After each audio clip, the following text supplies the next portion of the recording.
আল্লাহ চাইলে পরিমিত খাদ্য অভ্যাসে মরণব্যাধি ক্যান্সার থেকেও সুস্থ হওয়া সম্ভব। আসুন আমরা হালাল খাদ্যাভ্যাস মেনে চলি। এই তুমি আসো এদিকে, নিপা আসো। নিপা আসবে কারণ নিপাও ক্যান্সার সার্ভাইভ করে এসেছে, তা আশা করি ও এই ব্যাপারে কিছু বলুক ওর অভিজ্ঞতা থেকে। হ্যাঁ, আসসালামু আলাইকুম, আমি আরিফ আক্তার নিপা। স্যারের সাথে করেছিলাম ফিরে আসার গল্পে কিভাবে আমি আচ্ছা ওকে চিনে কে দেখি?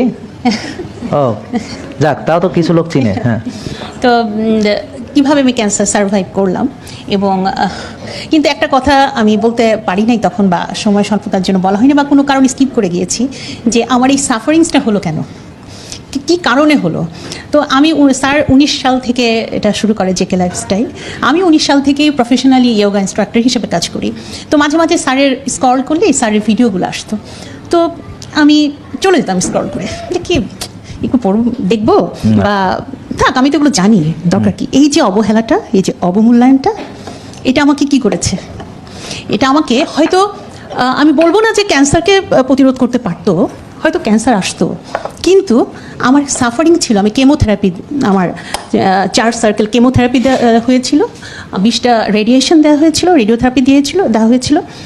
30টা দিয়ে আমাকে কিন্তু বলেছিলেন যে বোন, আপনি যদি আগে থেকেই স্যারের লাইফস্টাইল ফলো করতেন হয়তো আপনার সাফারিংসটা একটু কম হতো। আমি একদম তৃষ্ণাদির সাথে একমত।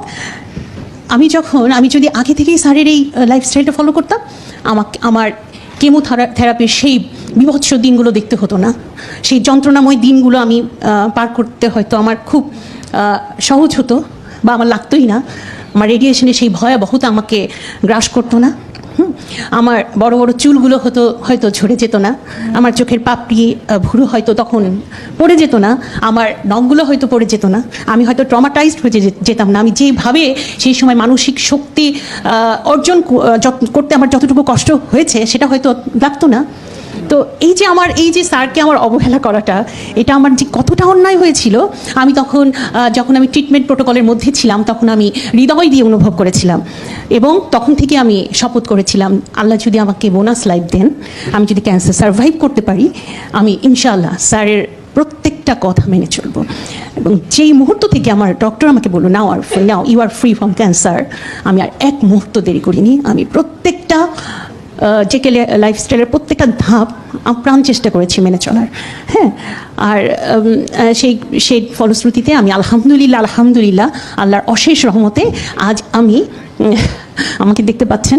আমি মনে করি যে আমি অনেক বেশি সৃষ্টিকর্তার প্রতি নিবেদিত। আমি অনেক মেয়েদেরকে নিয়ে কাজ করছি, আমার প্রায় 40-50 জন মেয়েকে নিয়ে আমি কাজ করছি। আমি সেবামূলকভাবে কাজ করছি 20-25 জনকে নিয়ে, এবং তারা সেবামূলক মানে 20-25 জন, এটা ফ্রি। আমি একটু বলি, এটা হচ্ছে ও তো ইয়োগা ইনস্ট্রাক্টর হিসেবে সে প্রফেশনাল, তার প্রফেশন, সে টাকা নিয়ে সে ট্রেনিং করায়। তা আমাকে সে দেখে আমি সবসময় বলি যে আমাদের যেন সোশ্যাল কন্ট্রিবিউশন থাকে, অর্থাৎ আমাদের স্কিলটাকে আমরা সবসময় বিক্রি করব না, কাউকে আমরা দিব টাকা পয়সা ছাড়া। Do understand? তো ও সেইটা ওর মাথায় ঢোকার পরে সে তখন সকালে মানে এই যে নাজমা আপা উনি আছেন, নাজমা আপা আসেন ওর পাশে দাঁড়ান, কারণ একজনকে ছাড়া তো আরেকজন অচল। হ্যাঁ, তো এই দুজন একজন আরেকজনকে সাপোর্ট করছেন। যেমন নাজমা আপাকে ভিডিওটা আপনারা দেখেছেন কেউ, ওনার ওজন ছিল অনেক বেশি। নাজমা আপা ছিলেন সিরিয়াস রোগী। এখন নাজমা আপা সুস্থ হয়েছেন আমার পরামর্শে না, নিপার পরামর্শে।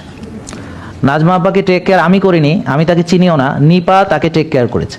সে এক্স্যাক্টলি আমি যা বলেছি সেই জিনিসগুলোকেই তাকে মানতে উৎসাহ দিয়েছে এবং গাইড দিয়েছে এবং তাকে মেন্টরিং করেছে। Do know mentoring? বুঝেন? গাইড আর মেন্টরিং আলাদা। তো মেন্টরিং করার ফলে এখন দুজন মিলেই সকালে বিনামূল্যে ফ্রিতে ওখানে ওদের মাঠে যারা আসে, ভার্সিটির মেয়েরা আসে, অনেক মুরব্বীরা আসে, বয়স্ক মহিলারা আসে। তো ওরা প্রথমে আসে ব্যায়াম করতে। তো উনি তখন ব্যায়াম করার পাশাপাশি বলে তাহলে আপনারা কি খেয়েছেন, তখন একটু করে খাবার পরামর্শ, একটু করে অন্যান্য পরামর্শ তাদের ভিতরে ধীরে ধীরে ইনসার্ট করা হয়। এবং এখন এটা করে তারা একটা সেবামূলক কাজ করছে, এবং আমি জানি না যে এর ফলে কী রেজাল্ট তারা পেয়েছে, তা আমরা ওনার মুখে আবার শুনতে চাই। যে আপনি বলেন যে আপনাদের কি ব্যাপার। আর নাজমা আপার কথাটাও একটু বলে নেন, ওনার পরিচয়। নাজমা আপা তো আমি মনে করি ওনাকে আমি স্যালুট দেই যে সে আরো বেশি জেকে লাইফস্টাইল যোদ্ধা, হ্যাঁ সৈনিক। সে আমার চেয়েও বেশি, মানে তার প্রত্যেকটা ধাপ, রোদে যাওয়া, হট থেরাপি, কোল্ড থেরাপি, ঘাসে হাঁটা, ইয়োগা তো আছেই। ওনাকে নিয়ে আমি প্রথম ইয়োগা শুরু করি। উনি এখন অসাধারণ ইয়োগা করে এবং খুব কষ্ট করে এবং ওনার তো সিভিয়ার আর্থারাইটিস, হাইপোথাইরয়েডিজম, এবং সেই সাথে তার ফ্যাটি লিভার, হাইপারটেনশন মানে উচ্চ রক্তচাপ, তারপরে ছিল তার ডায়াবেটিসের কথা তো আর মানে 38 ইনসুলিন দিতে হলো, 3 বেলা ইনসুলিন দিতে হতো তার। HbA1c তার ছিল 10-এর উপরে। আমি স্যারের সাথে প্রোগ্রামটা আপনারা একটু মনোযোগ দিয়ে দেখবেন, সব এভিডেন্সগুলো দেওয়া আছে বিফোর আফটার, হ্যাঁ। এবং 25 কেজি ওভারওয়েট ছিলেন সে। 13টা ওষুধ তাক খেতে হতো। এগুলো সব ডাক্তার দেখিয়ে কিন্তু আপনারা মাইন্ড করেন না, একদম সব ডাক্তার দেখিয়ে কিন্তু 9 বছর যাবত ডায়াবেটিস ছিল। এবং ডাক্তার দেখিয়ে ওষুধ থেকে ইনসুলিন থেকে এত হাই ডোজের ইনসুলিন, এবং ওজন বেড়ে আরো 25 কেজি, মানে এগুলো কিন্তু চিকিৎসা নিতে হ্যাঁ, আপনারা যারা চিকিৎসা নিয়ে যখন শেষ পর্যায়ে চলে গেছেন, আপনারা সব শেষ করে আমাদের কাছে আসেন, হ্যাঁ। আর ডাক্তাররা মনে করতেছে আপনারা এমনি চলে আসতেছে, না, তাদের ব্যর্থগুলো আসতেছে। আজকে দেখলেন না, কিডনি শেষ করে তারপর এখানে আসছে, তাদের এই ব্যর্থতার দায় তারা নিতে পারতেছে না, আমার ঘাড়ে চাপানোর চেষ্টা করতেছে। আমি এখন দৌড়ে ওদের ব্যর্থতাগুলো আঙ্গুল দিয়ে দেখাবো এবার, হ্যাঁ। এখন দেখো কেমন লাগে। তো আলহামদুলিল্লাহ নাজমা আপা জেকে লাইফস্টাইল, আমরা তো স্যারকে ফলো করি, সবাই শেয়ার করেন, সবাই শেয়ার করেন। 11 মাস পরে এখানে এসেছি স্যারের সাথে। আমি নাজমা আপার হোমায়ের 1.5 এবং আমার 0.75 নিয়ে আমি এখানে এসেছি, এবং স্যার আমাদেরকে এখানে ডেকেছিলেন, তখন থেকেই স্যারের সাথে আমরা আছি। এবং এই যে স্যারের ভিডিওগুলো দেখে, শুধুমাত্র ভিডিওগুলো দেখে, স্যারের কথা শুনে, ওই যে আমি তখন শপথ করেছিলাম যে স্যারের কোনো ভিডিও আর স্ক্রল করে চলে যাবো না। অনেক ফলোয়ার্স আমরা যদি একটু ধৈর্য ধরে দেখি, আমাদের কিন্তু একটা রেভুলেশন হয়ে যাবে। আমরা যদি একটু মানি, আমাদের সত্যি আপনি বিশ্বাস করেন, একদম অন্তরের অন্তঃস্থল থেকে বলছি, আপনারা কি এনার্জেটিক হয়ে যাবেন, আপনাদের কি সুস্থতা ফিরে পাবেন, আপনাদের যে কোনো ছেলে হোক মেয়ে হোক, যে সৌন্দর্য ফিরে পাবেন। আয়নার সামনে যখন দাঁড়াবেন না, তখন ওই আয়নার ওই পাশের লোকটাকে আপনি আর চিনতে পারবেন না, ব্যক্তিটাকে। তখন এত কনফিডেন্ট আপনারা হয়ে যাবেন, এত কনফিডেন্স ফিরে পাবেন। আপনারা বিশ্বাস করেন, জাস্ট 3টা মাস আপনারা স্যারের রুলসগুলো একটু টু দ্য পয়েন্ট। আমার তো দেয়ালে পিঠ ঠেকে গিয়েছিল, যাদের পিঠ এখনো ঠেকে যায় নাই, যারা এখনো রোগী হয়ে ওঠেন নাই, তারা যদি করেন, তারা কোন লেভেলে চলে যাবেন আপনারা চিন্তাও করতে পারছেন না। নাজমা আপা ওনার অনেক কষ্ট হয়েছে ওখান থেকে ফিরে আসতে, কিন্তু উনি পেরেছেন। কয়জনের মনে শক্তি থাকে, তারপরে আমাদেরকে শক্তি ধারণ করতে হবে। এই যে বোন এসেছিলেন ব্রেস্ট ক্যান্সারের কথা বলতেন, বোন আপনি যদি ওয়েটটা মানে সবসময় ভিডিও, ওটা আমি পরে আগে হচ্ছে, হ্যাঁ এখন ওটা বলছি, স্যারের যদি স্যারের আগে স্টপ আচ্ছা আমি বলি, হ্যাঁ আমি বলি আপনাদের উদ্দেশ্যে যারা দেখছেন। তা এই দুটো ক্যান্সার পেশেন্টকে আপনারা দেখলেন, একই রোগ ছিল। তো একটু আগে একজন এসে কি বলে গেল তাও শুনলেন, আর উনি দাঁড়িয়ে কি বলছেন তাও শুনলেন। এটার পার্থক্য হচ্ছে, ওই যে বোনের যে ক্যান্সার হয়েছিল, উনি ক্যান্সার হওয়ার আগে যা করতেন, চিকিৎসা নেওয়ার পরে তাই করে উনি এখনো এই পর্যায়ে আছেন, নাকি বোঝেন নাই মনে হয়? যে ডাক্তার দেখাতেন, যেভাবে ওষুধ খেতেন, যেভাবে উনি আগে চলতেন, কেন ক্যান্সার হয়েছে এই ব্যাপারে তার কোনোই ধারণা নাই। আমার কথা বুঝতে পারছেন? কেমো দিয়ে তার যে সর্বনাশ হয়েছে, ভালো ব্যাকটেরিয়া বাড়াতে হয় কি করে, এই ব্যাপারে কোনো ধারণা নাই। খারাপ ব্যাকটেরিয়া বেশি হলো, খারাপ ব্যাকটেরিয়া মেরে কি করে ভালো ব্যাকটেরিয়া বানাতে হবে, এই ব্যাপারে কোনোই ধারণা ডাক্তাররা দেন নাই। তাদের কাজ ওষুধ দেওয়া, তারা ওষুধ দিয়েছেন। তাদের কাজ ব্রেস্ট কেটে ফেলে দেওয়া, তারা ব্রেস্ট কেটে ফেলে দিয়েছেন। তাদের কাজ হচ্ছে কেমোথেরাপি দেওয়া, তারা কেমোথেরাপি। তাদের কাজ রেডিয়েশন দেওয়া, রেডিয়েশন দিয়েছেন। তো এখন এই যে এও ক্যান্সার সার্ভাইভ করেছে, উনিও ক্যান্সারের ট্রিটমেন্ট নিয়েছেন, তাহলে আজকে ওনার এই পরিণতি কেন, আর ওনার এই পরিণতি কেন? এটা যদি আপনার মাথায় ঘিলু থাকে, বিবেক থাকে, সয়াবিন তেলে যদি এখনো সব ব্রেন ধ্বংস না হয়, যদি কিছু অবশিষ্ট থাকে, তাহলে তো আপনাদের বোঝা উচিত। ওর বলতে হবে কেন? তাকে দেখেই তো বোঝা উচিত। তার ব্যাখ্যা করতে হবে কেন? তাকে দেখেই তো বোঝা উচিত, তার কথাবার্তা শুনেই তো বোঝা উচিত যে তাহলে সে যখন প্রথম আমার ভিডিও তার চোখে পড়েছে, সে তখন এটাকে এমনি ঘষা মারে উড়াই দিছে, দেখে নাই। তারপর দেখছে কখন? গর্তে পড়ার পরে। যখন গর্তে পড়ছে তখন আফসোস করছে যে কেন আগে দেখলাম না। তো যাই হোক, তারপরও সে ক্যান্সারের ট্রিটমেন্ট নিয়েছে, স্ট্যান্ডার্ড ট্রিটমেন্ট নিয়েছে, কিন্তু তারপরও সে আমাদের মেনে আলহামদুলিল্লাহ সে যে প্রতিজ্ঞা করেছে, সেই প্রতিজ্ঞা সে রক্ষা করে যাচ্ছে। কি যে এখন সে 100% চেষ্টা করে রুলস রেগুলেশনস মেনে চলতে, এবং এর ফলে সে শুধু ভালো আছে তাই নয়, তার এই যে সঙ্গে যিনি আছেন নাজমা আপা, তিনি ডায়াবেটিসের রোগী ছিলেন, তিনি আরও অনেকগুলো প্রবলেমের রোগী ছিলেন, সিরিয়াস আর্থ্রাইটিস ছিল তার, লড়তে চড়তে পারতো না, নামাজ পড়তে কষ্ট হইতো, হাঁটাচলা করতে পারতো না, বসতে শুইতে পর্যন্ত পারতো না, জিজ্ঞেস করেন তাকে। আর এখন তিনি যেই ধরনের যোগা করেন, এটা আপনারাই পারবেন না।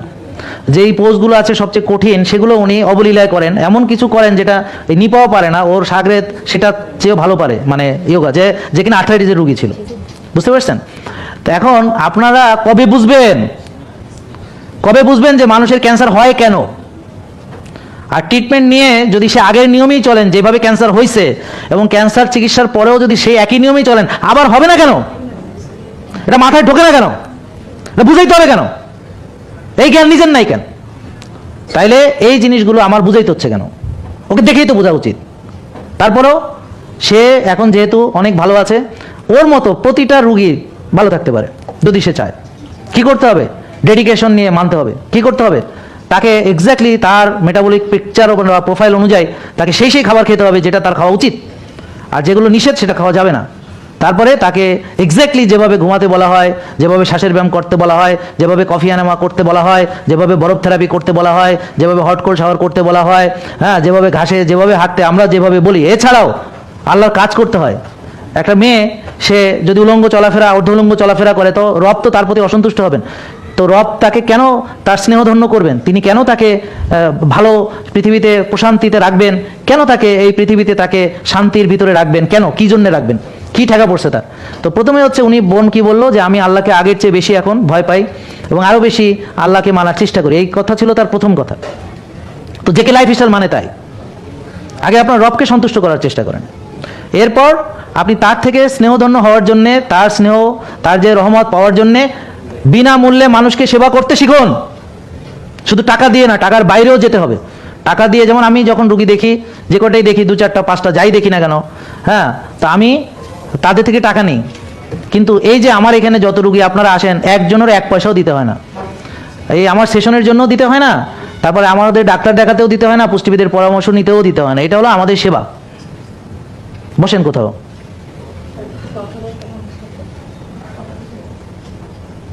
বুঝতে পারছেন না কথা? তাহলে এটা হলো সেবা।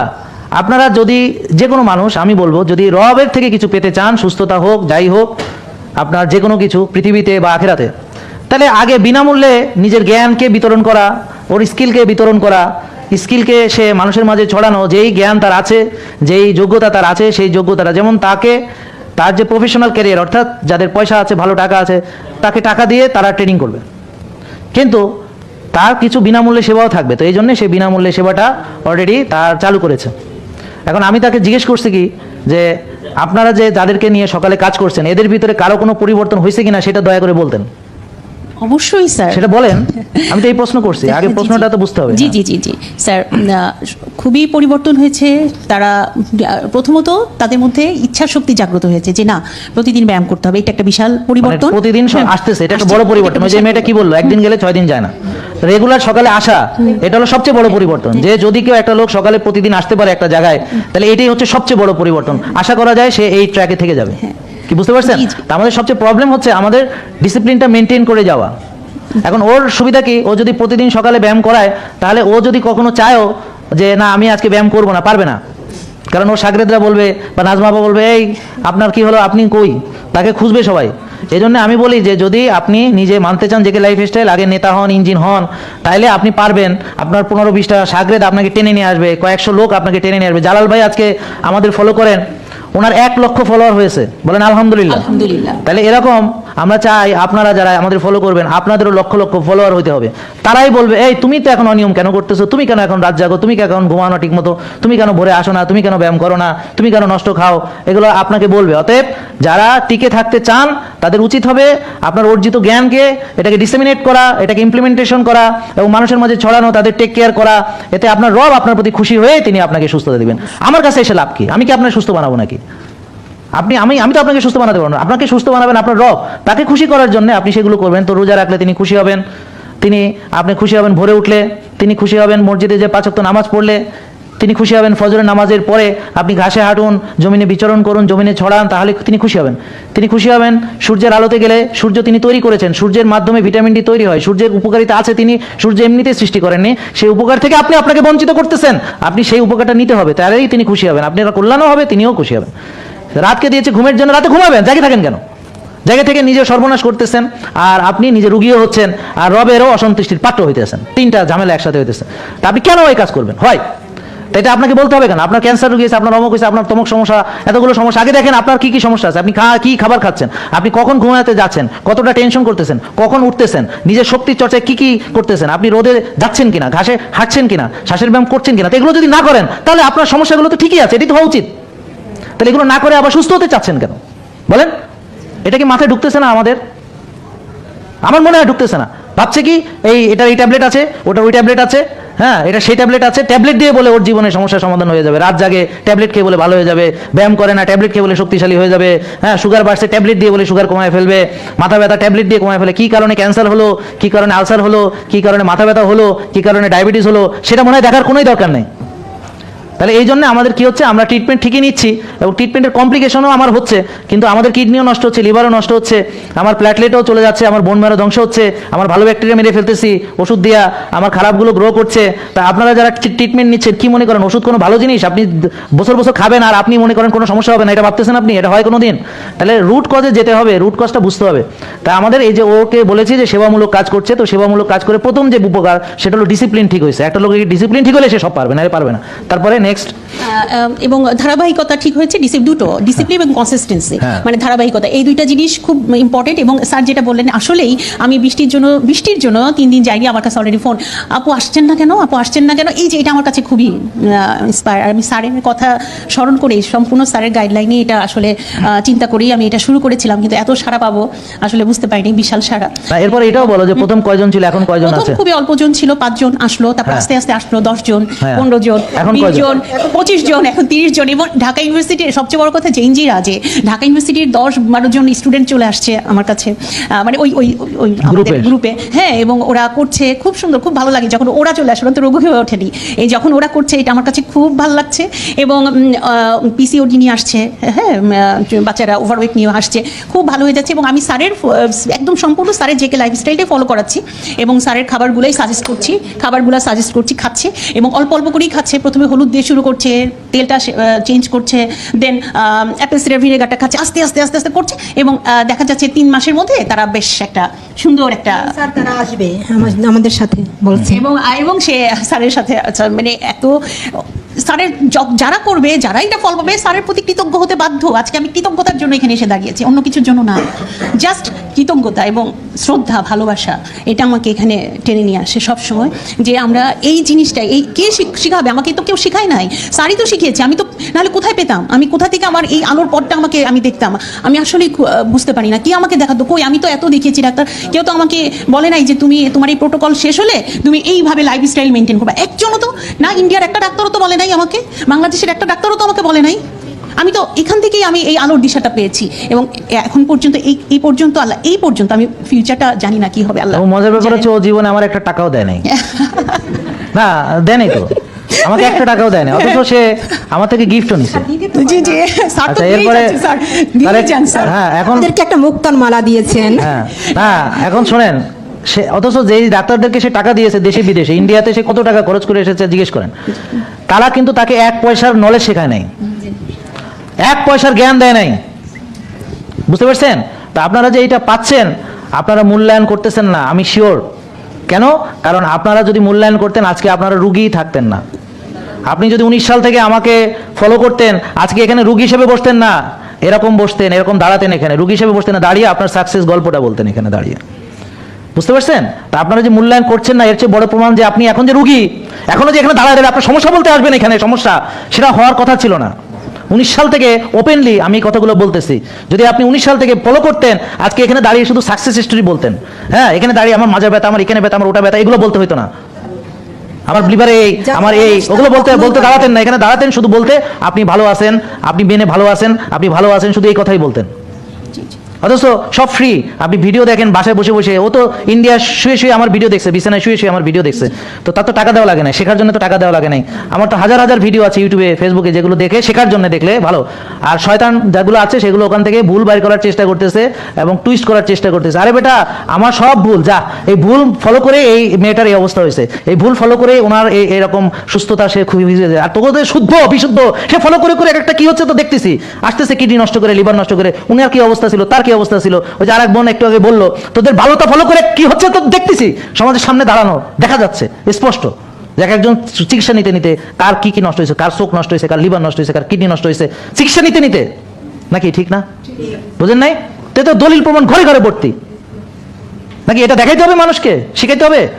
তারা তাদের রুগী ধরে রাখতে পারতেছে না, রুগীকে ভালো বানাইতে পারতেছে না, রোগ থেকে মুক্তির কোনো উপায় দিতে পারতেছে না, কিভাবে ডায়াবেটিস থেকে ভালো হবে শিখাইতে পারতেছে না, কিভাবে ওষুধ ছাড়বে শিখাইতে পারতেছে না, কিভাবে প্রেশারের রুগী ওষুধ ছাড়বে শিখাইতে পারতেছে না, মুখস্থ কথা বলে দিতেছে ডায়াবেটিস জীবনে ভালো হবে না, প্রেশার জীবনে ভালো হবে না, আর ওষুধ কাটা কাটা ওষুধ খাওয়ার পরে কিডনি নষ্ট হবে, এবার ডায়ালিসিস করো। এটা এগুলো সব মানে ঠিক আছে, এদের কথা সব ঠিক আছে, এসব মহাপণ্ডিত হল, তারা সব বিশুদ্ধ, তাদের কথা ঠিক, তাদের বিরাট বিরাট ডিগ্রি, তাদের সব কিছু ঠিক, হ্যাঁ তারা মহাপবিত্র। এখন তোমাদের রুগীগুলোর এই পরিণতি হইতেছে কেন? আর আমার সব ভুল, যাও আমি যা বলি সব কথা ভুল, কিন্তু আমার ফলো করে তারা কেন রোগ মুক্ত হইতেছে বলেন? এটার উত্তর দিতে বলেন। আর আমার এখানে যে সকল ডাক্তাররা কাজ করে, ওরা বড় বড় মেডিকেল কলেজ থেকে পড়ে তারপর এখানে এসেছে।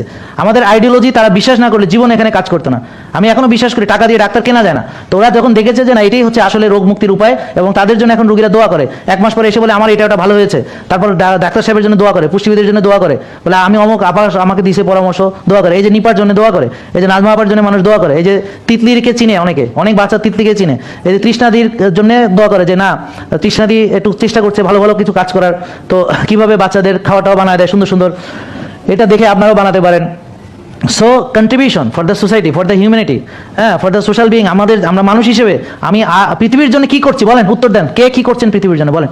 আপনি আল্লাহর সামনে যাবেন যে কে কি করছেন পৃথিবীর জন্য, এটা বইলে তারপর আপনি শুরু করেন যে হ্যাঁ আমি পৃথিবীর জন্য এই কাজটা করতেছি, মানে আমার জন্য না পৃথিবীর জন্য নিঃস্বার্থভাবে আমি কে কি করতেছি বলেন আগে।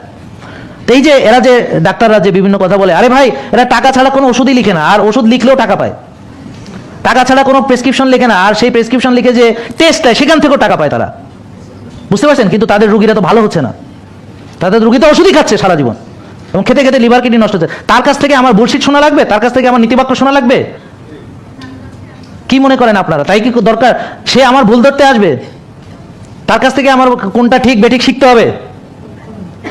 তা আমি ঠিক বেঠিক এমন লোকের কাছ থেকে শিখবো যে কিনা সুস্থ হয়েছে, যার পরামর্শে, কার পরামর্শে আপনি সুস্থ হয়েছেন, ওষুধ মুক্ত হয়েছেন বলেন তো, তাহলে আমিও শিখে আসি দুটো কথা তার থেকে, তাহলে আমি তাকে রেসপেক্ট দেবো, তার থেকে আমি শিখতে চলে যাবো দরকার হয়। যে বলে বাবা আপনি একে ফলো করেছেন, করে আপনি রোগ মুক্ত হয়েছেন, ওষুধ মুক্ত হয়েছেন, মাশাআল্লাহ, কিভাবে হলো বলেন, তখন আমি তার থেকে শিখতে যাবো। আর যাদের চিকিৎসায় দিন দিন ওষুধ বাড়ে, আস্তে আস্তে পরিণতি খারাপ হয়, সবার একই যে পরিণতির গল্প শুনছি, হ্যাঁ ওনার সমস্যা একই, ওনার সমস্যা একই, সবার একই সমস্যা, কি হয়েছে? চিকিৎসা করছি, এতদিন ওষুধ খাইছি, এতদিন ডাক্তার দিয়েছি, আজকে আমার এই অবস্থা হয়েছে, এই কথাই তো, এর বাইরে আর কি বলবেন আপনি বলেন? আর যদি বলেন যে না আপনাকে আমি 19 সাল থেকে দেখেছি, আপনার ভিডিও ফলো করেছি, তাহলে এখানে দাঁড়ায় বলবেন কি আলহামদুলিল্লাহ আমি অনেক ভালো আছি, আলহামদুলিল্লাহ আমার এখন কোনো সমস্যা নেই, আলহামদুলিল্লাহ আমি একদম আপনি যেভাবে বলছেন সেভাবে ব্যায়াম করেছি, হ্যাঁ সেভাবে আমি ঘুমিয়েছি, সেভাবে আমি রোদ্রে গিয়েছি, সেভাবে আমি ঘাসে হেঁটেছি, সেই খাবারগুলো খেয়েছি, হ্যাঁ তো এবার আমি আবার অনেককে সাহায্য করেছি। আমার পাশের বাসায় একজন ছিল ডায়াবেটিসের রোগী, তারে ধরে বলছি বোন এভাবে না আপনি এই করেন, হ্যাঁ তো তাকে বুঝাইছি, এখন সে মানে তারও ডায়াবেটিস নাই, হ্যাঁ তো এই কথা না বলবেন আপনি। আর স্যার এটাতে কি আনন্দ স্যার, আনন্দ বুঝবে না কেউ, শান্তি স্যার, আনন্দ বুঝবে আপনি মানুষ, সেটা আমাদেরকে দিয়েছেন, আপনার প্রতি আমাদের কৃতজ্ঞতা। তাহলে নিপার ব্যাপারে একটা কথা বলি, ও হয়তো কোনোদিন ডাক্তার হতে চাইতো মনে মনে, কিন্তু ও যদি ডাক্তার হইতো, হয়তো একটা গাইনি বিশেষজ্ঞ হইতো, তারপরে কি করতো, তারপরে সিজার টিজার করতো, যাই হোক যেভাবে করে সবটাই করতো। এখন আলহামদুলিল্লাহ দেখেন ওর আন্ডারে থেকে কতগুলো মানুষ সুস্থ হয়েছে, তোমার যতগুলো তুমি কতগুলো হয়েছে, অনলাইন প্রায় 50 জন তো হয়ে গিয়েছে আলহামদুলিল্লাহ, জোরে আমরা ওর জন্য, হ্যাঁ মানে অনলাইন জোরে, হ্যাঁ। তাহলে ও এমন ডাক্তার হয়নি, কোনো ডাক্তার না, সে কোনোদিন বলবো না আমি ডাক্তার, কিন্তু ও পরামর্শে মেনে টেনে 50টা মানুষ ওষুধ মুক্ত হয়েছে, সুস্থ হয়েছে, 50টা মানুষ, অর্থাৎ 50টা পরিবার, মানে ও মেয়েদের নিয়ে কাজ করে, তো 50টা ফ্যামিলি, কেউ বোন, কেউ মা, হ্যাঁ কেউ স্ত্রী, তো 50টা ফ্যামিলি সুস্থ হয়েছে এই একজনে। তাহলে ও ডাক্তার হয়নি, কিন্তু যারা ওর ওই বান্ধবী ডাক্তার হয়েছে বা আরো অনেকে ডাক্তার হয়েছে, তারা বলতে পারবে আমি একটা রোগীকে ওষুধ মুক্ত করতে পেরেছি, একটা বলতে পারবে যে আমি একটা ডায়াবেটিস রোগীকে ওষুধ মুক্ত করেছি, একটা প্রেশারের রোগীকে ওষুধ মুক্ত করেছি, বলতে পারবে? জীবনেও পারবে না। তো এই ডাক্তার দিয়ে কি করবেন? ও তো সেই ডাক্তার হইতে পারতো, কিন্তু আল্লাহর রহমতে হয় নাই। এখন সে যেটা হয়েছে সেটা বেটার দেন এভরিথিং। আমি কি বোঝাতে পারছি? বেটার দেন। তো এই জন্য আপনাদের যারা এখনো নিয়ম মানেন না, আর আপনাদের দুঃখের কথা শুনতে চাই না, আমি দুঃখের কথা শুনতে চাই না, আপনাদের নিয়ম মেনে তারপরে এসে বলেন যে কেমন লাগে। তবে স্যারের থেকে জ্ঞান অর্জন করেছি, সম্পূর্ণ স্যারের কাছ থেকে শিখেছি। ইয়োগাটা আগে শিখেছি, কিন্তু আমি তো আগেও ইয়োগা করাতাম, কিন্তু স্যারের কাছ থেকে যে হেলথ নলেজটা আমি অর্জন করেছি, এটা সাথে যখন আমি কম্বিনেশন করি অসাধারণ ফল পাচ্ছি। আমার 8 থেকে 9 বছর বাচ্চা হয় না, 4 জন অলরেডি, একজনে তো হয়ে গেছে, একটা ছেলে, আলহামদুলিল্লাহ। শান্তার কথা বলেছিলাম, শান্তার বাচ্চা ছেলে হয়েছে, আচ্ছা শান্তা, কংগ্রাচুলেশন। শান্তাকে কংগ্রাচুলেশন। আর আরো 3 জন কনসিভ করেছে আলহামদুলিল্লাহ। এবং ভেরিকোসের কথা বলেছিলাম, যার পাটা কেটে ফেলতে বলেছিল, 4 লাখ টাকা চেয়েছিল স্যার। আলহামদুলিল্লাহ সবচেয়ে ভালো যোগা করে এবং অসাধারণ, এবং তার একেবারে একদম সুন্দর সমান হয়ে গেছে স্যার। কিন্তু ও এখনো পা কাটেনি, তো নাসরিন আমাদের 4 লাখ টাকা দেবে। আসবে আপনার কাছে। নাসরিন অসাধারণ, সে খুব এখন তার এইটা দেখে সে তো আগে এসে বসে থাকে। আমি দিব কি ফোন, ভিডিও ফোন ও দিতে থাকে, মানে পাগল করে দিয়েছে। আজকে আমি করাবো না, আজকে ছুটি, আজকে দিয়ে বসে আছে, মানে এত আগ্রহ। তো আপনাদেরও এরকম হবে যখন আপনারা এটা করবেন, স্যারের কথাগুলো খালি একটু follow তোমাকে আমি 2-3টা প্রশ্ন করবো সবার সামনে। সেটা হলো, এক, যে তুমি যোগা করো আজকে কত বছর?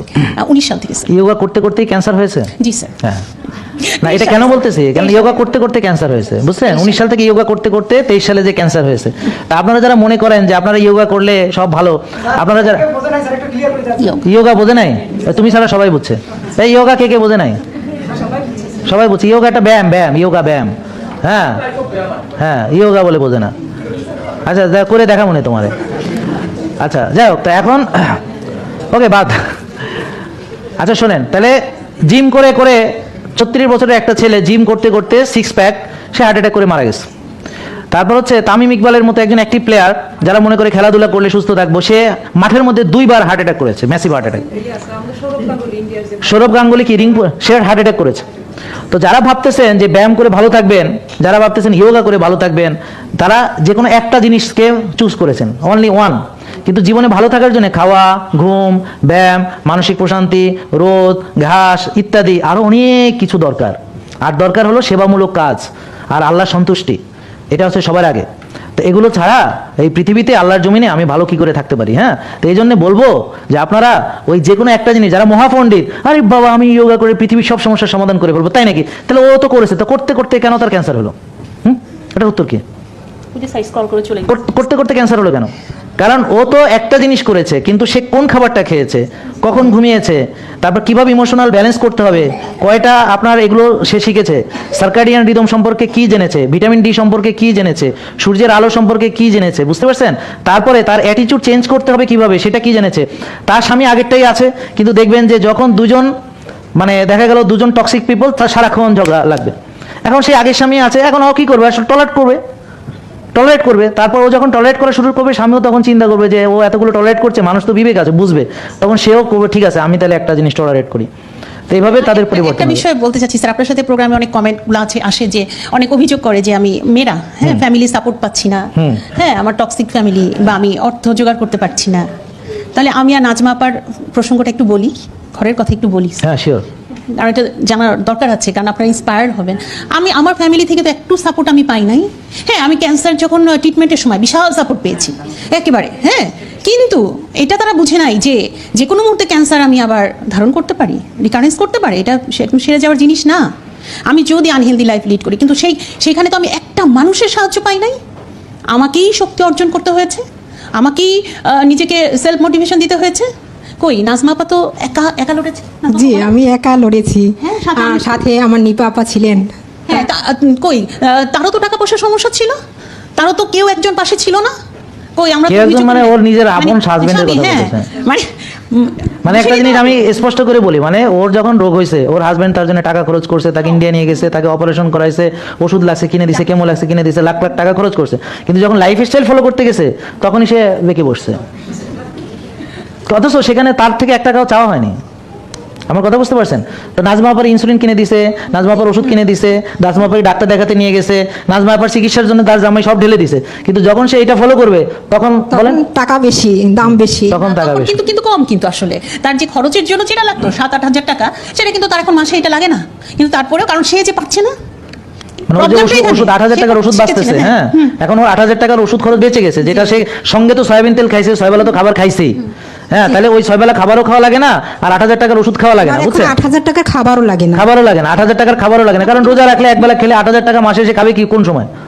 আমি যে সকাল থেকে এই পর্যন্ত একটা ব্ল্যাক কফি খাইছি ভাই, বুঝছেন? তো এখন আমি কয় টাকা খরচ করছি বলেন? আমি সারাদিনে কালকে একবেলা খাইছি, তাও আরেকজনের বাড়িতে দাওয়াত খাইছি। আরেকজনের বাড়ি মানে আমারই আর কি কোনো আত্মীয় আর কি পরম আত্মীয়, হ্যাঁ। তো যে দাওয়াত খাইছি মানে আমার তো সেই টাকাও লাগে নাই, মানে আমার নিজের টাকা খরচ লাগে নাই, হ্যাঁ। তো গাড়িতে গেছি, সেটা হয়তো তেল খরচ যাক, ব্যাটারিতে চলে, সেটাও বেশি খরচ না। আমার গাড়িতে মাসে 3600 টাকা ব্যাটারি চার্জ দিতে লাগে, বুঝছেন। গাড়ি ব্যাটারিতে চলে, তেল খরচ নাই, মোবিল খরচ নাই, মোবিল চেঞ্জ করতে হয় না, হ্যাঁ। এটা একদিকে ভালো আছে। তো যাই হোক, তো এখন তেল খরচও হয় না। আর ওই মানুষের বাড়িতে গেলে টেলে গিফট টিপ নেয়, আমি আর নেই এটাই না। আমি দিলে হয়তো তেল ঘি বা সেটা তো আর সবসময় নিয়ে যাওয়া লাগে না, সেটা আলাদা সিস্টেম। আমি ওই মিষ্টি কিনে নিয়ে যাই, আমি বললাম আমি পারবো না, মিষ্টি কিনে নিতে পারবো না আমি। আর ওই ফরমালিন দেওয়া, ওই যে কি বলে ওষুধ দেওয়া, কেমিক্যাল দেওয়া বিদেশি ফল, ও আমি নিতে পারবো না। ওর নিলে ওরা নেয়টাই, আমি এগুলোর মধ্যে নাই।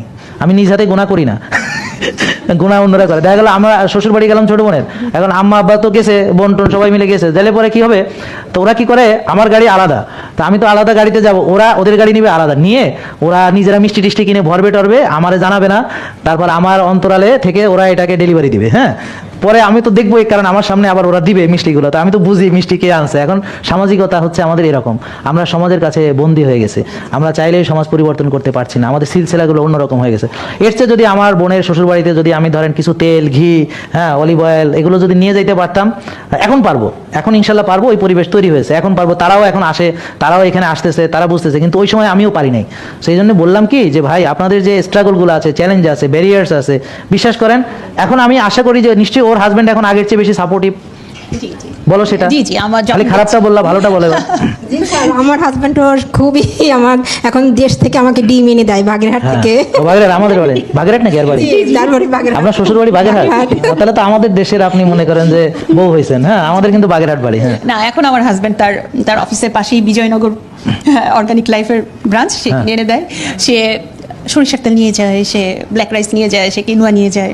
এটা Right. বলবো, কৃতজ্ঞতা তো স্বীকার করতেই হবে। কেন এটা আমার খালি 1.5 হাজবেন্ডের বছরের- বেদনামি না, না, করবো। না, না, এটা স্যার, এটা আমার 1.5 বছরের কষ্টের ফল স্যার। হ্যাঁ, এটা মানে আমার এটা দেখবেন না স্যার, আমার ধৈর্য শক্তি, এটা বলতে হবে তো, নাহলে ওরা ইন্সপায়ার হবে না।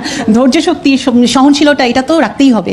মানে অভিযোগ করা যাবে না যে এই আমাকে পাশে দাঁড়ালো না, ওই আমাকে পাশে দাঁড়ালাম, তো হেলদি লাইফস্টাইল লিড করতে পারছি না। নিজেকে ম্যানেজ করে নিতে হবে, এটা করতেই হবে, পারতেই হবে।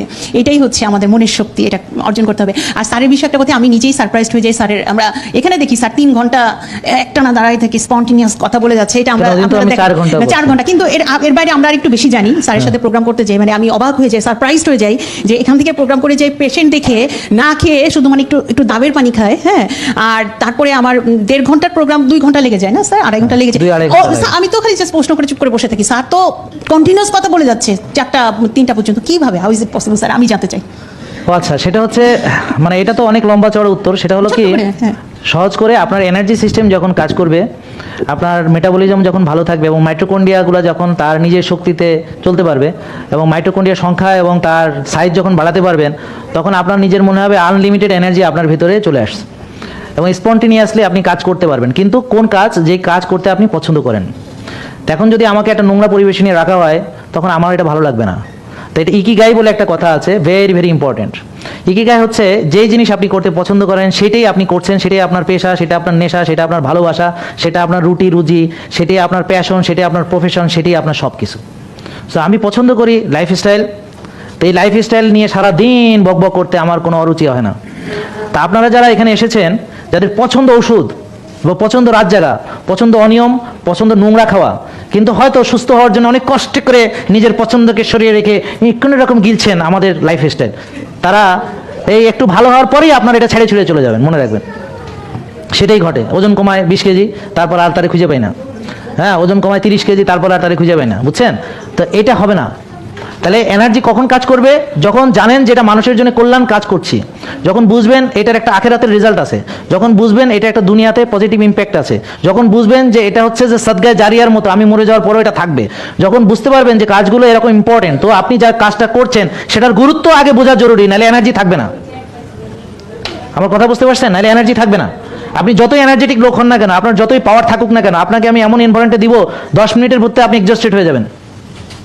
ওকে আমি এমন পরিবেশে নিয়ে এখন দিতে পারি, ওর এনার্জি 10 মিনিটের মধ্যে সব গায়েব হয়ে যাবে, ওর সব অপছন্দনীয় জিনিসগুলো ওকে দিয়ে জোর করে করে করাবো, হ্যাঁ। 10 মিনিটের মধ্যে আপনার দেখবেন সব এনার্জি এক্সস্টেড হয়ে যাবে, সব আপনার ড্রেন হয়ে যাবে।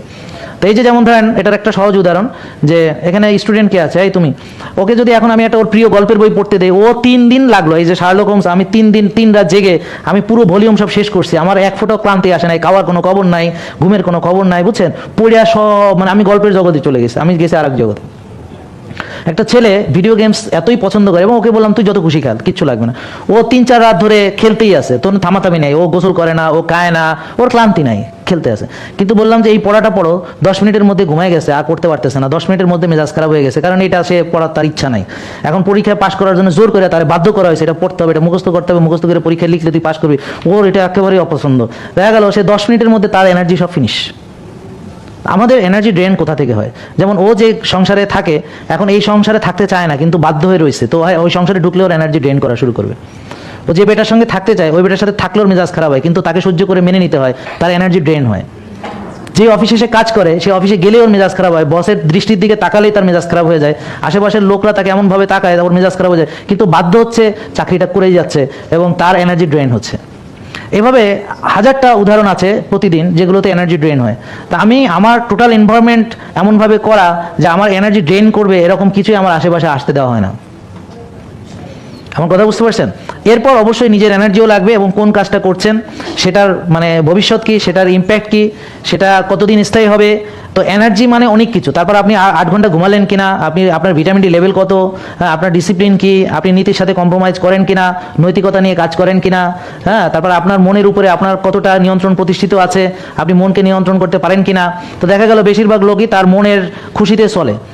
তাইলে মন যদি বলে নষ্ট খাও, নষ্ট খায়, মন যদি বলে আজকে ফজরের নামাজ মসজিদে যাও না, যায় না, মন যদি বলে আজকে দেরি করে ঘুমাও, সে দেরি করে ঘুমায়, হ্যাঁ, তার মন যা বলে তাই করে। তো মন তো তাকে নিয়ে যায় জাহান্নামে, মন তো তাকে নিয়ে যায় নষ্ট লাইফ স্টাইলে, মন তো তাকে নিয়ে যায় রুগী হওয়ার পথে, তো মন তাকে রুগী বানানোর পথে নিয়ে যায়। তো এই কারণে আপনারা আপনাদের সুখ দুঃখ কষ্ট ভালো লাগা খারাপ লাগাকে মূল্যায়ন করতে করতে আজকে সবার এই পরিণতি হয়েছে। সেটা আবার আপনার ভালো লাগতেছে না।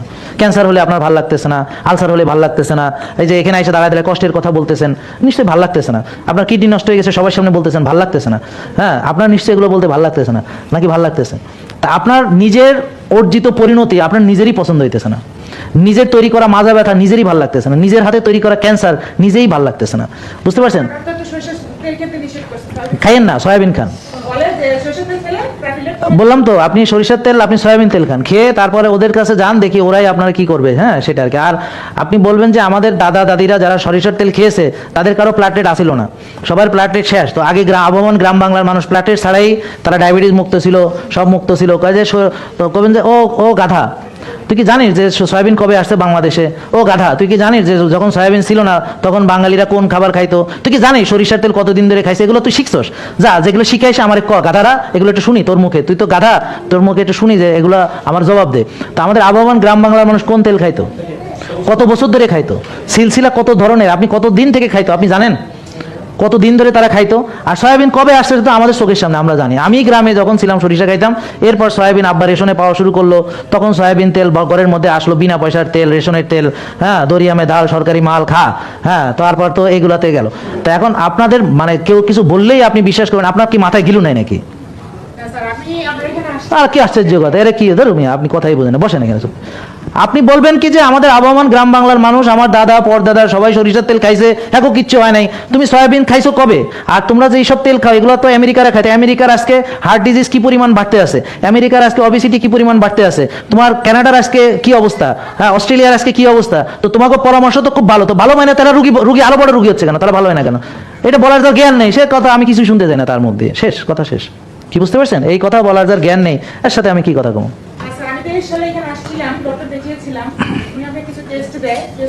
আপনি কথা বলেন,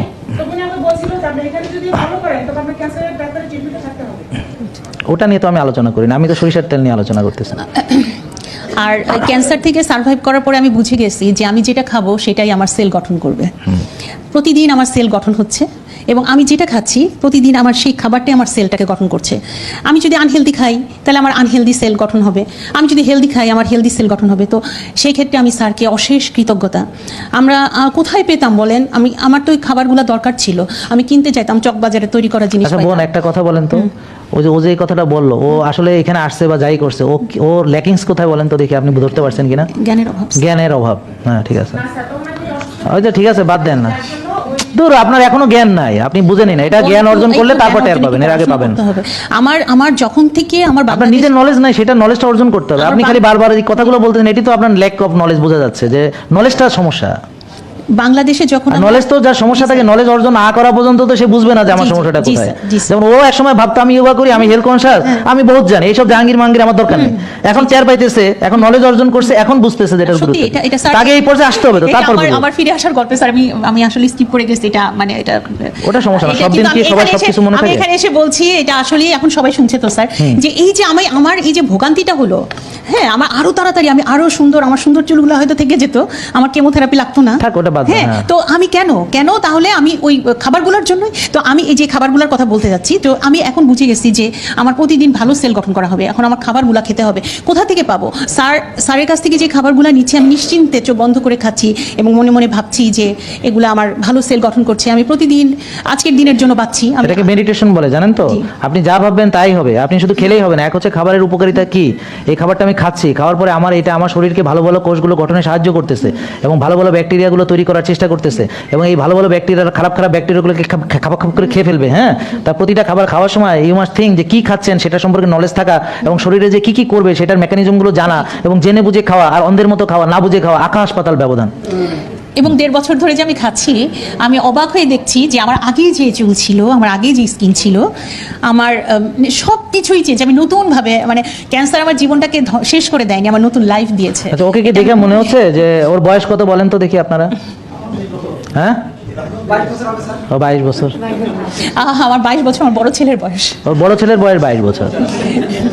আপনার ও, বয়স আমার কত? বড় ছেলে সিভিল ইঞ্জিনিয়ারিং পড়ছে, 22 বছর, ছোট ছেলে 18 বছর বয়স, এবার এইচএসসি পরীক্ষা দিচ্ছে, মেয়ে হচ্ছে 13 বছর, 6-এ পড়ে।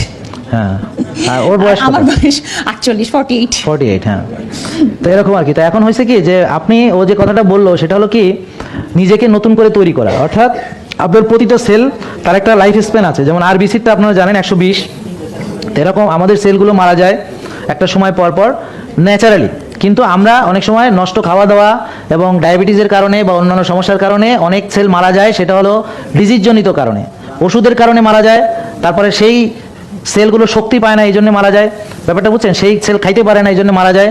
তো সেই সেলগুলো মারা যাওয়ার অনেকগুলো রিজন আছে, কিন্তু যদি একটা মানুষের ন্যাচারালি যে সেলগুলো মারা যাচ্ছে, এখন ও কি করছে বা আমরা কি করছি, যে আমরা যে নতুন যে সেলটা তৈরি হবে সেটা যদি টোটাল শক্তি নিয়ে ভালো একটা সেল তৈরি হয়, তাহলে সেল গঠন হয় মেইন হচ্ছে 80% হচ্ছে খাবার দেয়। কি দেয়? খাবার। এছাড়া আছে বাতাস লাগবে, অক্সিজেন লাগবে, তারপরে ভিটামিন ডি লাগবে, আলো লাগবে, পানি লাগবে, সবই লাগবে। বাট তার ভিতরে কন্ট্রিবিউটিং ফ্যাক্টর হচ্ছে 80% হচ্ছে কি বলেন? খাবার। Do understand? খাবার। তাহলে এই খাবারটা যদি আমার ভালো হয়, আমার যদি মেটাবলিজম ভালো থাকে, আমার যদি ভিটামিন ডি ভালো থাকে, সিআরপি ভালো থাকে, আমার যদি ইনসুলিন ভালো থাকে, সুগার ভালো থাকে, সব একটা টোটাল সুন্দর এনভায়রনমেন্ট পেলে একটা এমন সেল তৈরি হলো যেটা কিনা ওই যে যৌবন বয়সের সেল, তরুণ সেল, আমরা যখন তরুণ তরুণীদের যেরকম কোষ হয় তেমন কোষ হলো, হতে হতে তার তরুণ স্কিন হয়েছে, তার তরুণীদের মতো চুল হয়েছে। এটা বুঝতে তো এমন কোনো কঠিন রকেট সায়েন্স জানার দরকার হয় না। তাই ক্যান্সার তার সব ফেলে দিয়েছিল, বুরু পড়ে গেছে, তারপরে মানে এটার পাপড়ি পড়ে গেছে, লোম পড়ে গেছে, নখ শেষ হয়ে গেছে, মাথার সব চুল পড়ে গেছে, সব শেষ। তো সে আবার নিজেকে পুনর্গঠন করতে পেরেছে, কি? ওই যে নলেজটা আছে বলে, নলেজটা আছে বলে। হ্যাঁ, বুঝতে পারছেন? এবং মজার ব্যাপার হচ্ছে সে কোনোদিন আমার থেকে কোনো কিছু জিজ্ঞেস করে নাই, আমাদের এখানে আসেও নাই, যা করেছে একা একা করে ভালো হওয়ার পরে তারপর এসেছে। স্যারের প্রচুর ভিডিও আছে যে কোনো টপিক্সের উপর, আমি খালি আর একজন এসে বলে আমি আসছিলাম, আমার ডাক্তার অমুক বলছে তমুক বলছে, আমি তো এগুলো শুনতে চাই না। আমার কথা হলো যে আপনি নলেজটা অর্জন করলে সেই নলেজ দিয়ে আপনিই পারবেন। ও যদি একা পারে তাহলে বাকিদের সবারই পারার কথা, কিন্তু কেন পারেনি? কারণ সে এসে অমুকে বলে, অমুকে সরিষা ভালো বলে, অমুকে সয়াবিন ভালো বলে, অমুকে ডিম ভালো বলে, অমুকে এটা বলে, তো কে কি বলে রে ভাই? তো আমি শুনতে আসছি। তো এইটা দিয়ে তো আপনি সবসময় কনফিউজ থাকবেন। এখনো কি আপনারা বুঝতে পারছেন আমি কি পয়েন্টটা বুঝাতে চাচ্ছি? মানে এ হচ্ছে একটা উদাহরণ যে ও কোনোদিন আসে না, আসে ভালো হওয়ার পরে, এবং আয়সাও চুপচাপ বসেছিল এখানে। আমি তাকে টার্গেট করছি, আমি কেন টার্গেট করছি?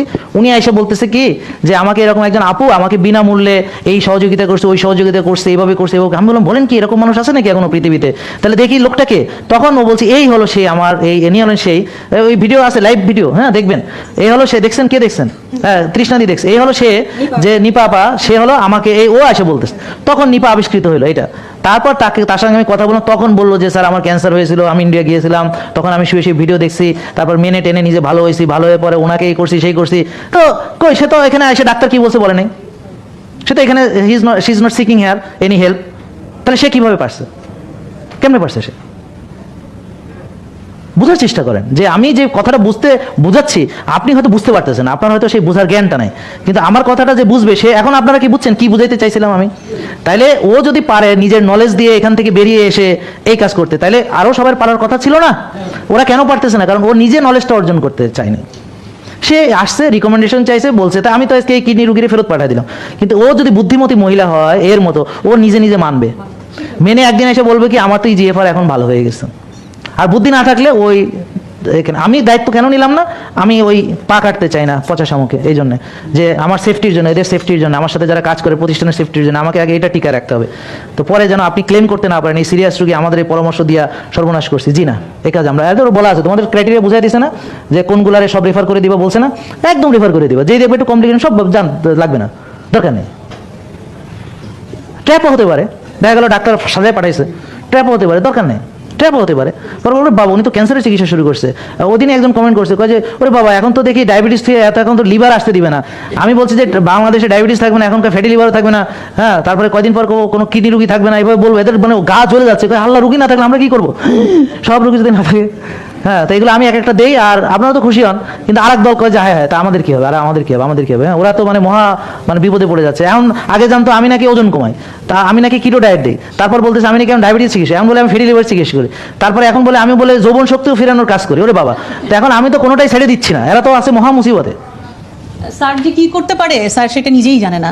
আমি একটু সময় স্যার, ওই যে আমার খালাতো ভাই শিহাব রহমান, ও সফটওয়্যার ইঞ্জিনিয়ার, ওর মাঝ একটা স্বনামধন্য হাসপাতালে গিয়েছিল, স্বনামধন্য একজন চিকিৎসকের কাছে, কি নিয়ে? খুব সিম্পল বিষয়, স্লিপ অ্যাপনিয়া নিয়ে, নাক ডাকতো, এবং সে তাকে ভীষণভাবে ভীত সন্ত্রস্ত করে দিল, সে তুমি ঘুমের মধ্যে মারা যাবা, একদম মারাই যাবা, যে এতদিন কীভাবে বেঁচে আছো, ঠিক এইভাবে কথা বলেছে। এবং তুমি এই টেস্টটা করাও, যেটা ওই প্রায় 12,000 বা 15,000, ওই টেস্টটা করে বলো তোমাকে এখন নল লাগায় ঘুমাইতে হবে। আরে 2 লাখ 2.5 লাখ টাকার ওই যে বাইপ্যাপ সিপ্যাপ মেশিনে ঢুকাবে। হ্যাঁ হ্যাঁ, তো এখন ও তো হত ইয়ে হয়ে আমার কাছে, নিপাপু, আমি আমার সেই খালাতো ভাইয়ের মাকে, খালা উনিকে ব্যায়াম করাই, তো আমাকে বলছে নিপাপু আমার ইয়ে বলছে, বলে দুধ তুমি রাখো, তো তুমি স্যারের ভিডিওগুলো দেখো আর তুমি ইয়ে করো, তুমি আগে ব্যায়াম করো, তারপরে এগুলো ঠিক করে আমি স্যারের কাছে নিয়ে যাবো। সত্যি হ্যাঁ, তো ও স্যারের ভিডিও দেখা শুরু করলো, দেখতে দেখতে তো স্যারকে ভালোবেসে ফেললো, এবং আমার কাছে এই যে স্যারের কাছ থেকে শেখানো 8টা শ্বাসের ব্যায়াম আমি করালাম তাকে, ট্রেমেন্ডাস রেজাল্ট পেলো সে। এবং সে, হ্যাঁ নিপাপু আমার ঘুম ভালো হচ্ছে, আমি তখন ভয় পাচ্ছি না, আমার তো আগে আমি ঘুমে বসে থাকতাম যে আমি মারা যাবো হয়তো ঘুমের মধ্যে, এবং সে ঘুমাতো না, 7 দিন ঘুমায় না, ঘুমের মধ্যে থেকে উঠে বসে থাকতো যে আমি মারা যাবো, আমি মরে যাবো, হ্যাঁ, তার চোখের নিচে কালি পড়া, কি একটা অবস্থা। পরে সে ব্যায়াম শুরু করলো, যোগা শুরু করলো, কার্ডিও শুরু করলো, শ্বাসের ব্যায়াম শুরু করলো, জিম শুরু করলো, স্যার ভিডিও দেখলো, খাবার চেঞ্জ করলো, সয়াবিন তেল বাদ দিল, সরিষার তেল খাচ্ছে, সব কিছু করছে। এবং স্যারকে নিয়ে যেরকম তো কন্ট্রোভার্সি শুরু হয়েছে, যে ডাক্তাররা যেগুলো লিখছে, সে কালকে আমি জানিও না, সে এত সুন্দর একটা লেখা লিখেছে, সেখানে না এসে স্যারের সাথে না দেখা করে, না ওই লেখাটা আমি ওই যে প্রফেসর নেসারি আহমদকে দেখাইছে, উনি তো খুব খুশি, কয় যে তো অনেক সুন্দর লিখছে, কয় যে ওই উনি বলছে ওই গাধাটার যদি কোনো জ্ঞান থাকে তাতে এইটা পড়ে তার অনেক কিছু বোঝা উচিত। স্যারকে শুধু না স্যারের সাথে কথা বলে না করেই সে স্যারের ভিডিও দেখে স্যারকে ভালোবেসে ফেলছে, এবং সে আসবে, সে স্যারের সাথে দেখা করবে, কিন্তু সে এইটা লিখবে, আমি তো অবাক হয়ে গেছি স্যার। তো এইটাই হচ্ছে স্যার কি করছে, এটাই স্যার আপনি বুঝতে পারেন, আপনি কি করছেন স্যার, আপনি অজান্তে মানুষের কোটি কোটি মানুষের ভালোবাসার হৃদয়ে জায়গা করে নিচ্ছেন স্যার। হ্যাঁ, তো এটাই তো আমাদের। থ্যাংক ইউ নিপা, অনেক ধন্যবাদ, এবং নাজমা আপাকে অনেক ধন্যবাদ। আপনি কি জানেন সুস্থ থাকার আসল রহস্য? রক্তের ইনসুলিন 3-4 আর ভিটামিন ডি 100 থাকা চাই। এগুলো না থাকলে আমি কিন্তু অসুস্থ। তাই আজই পরীক্ষা করুন এবং ডাক্তারের পরামর্শ নিন।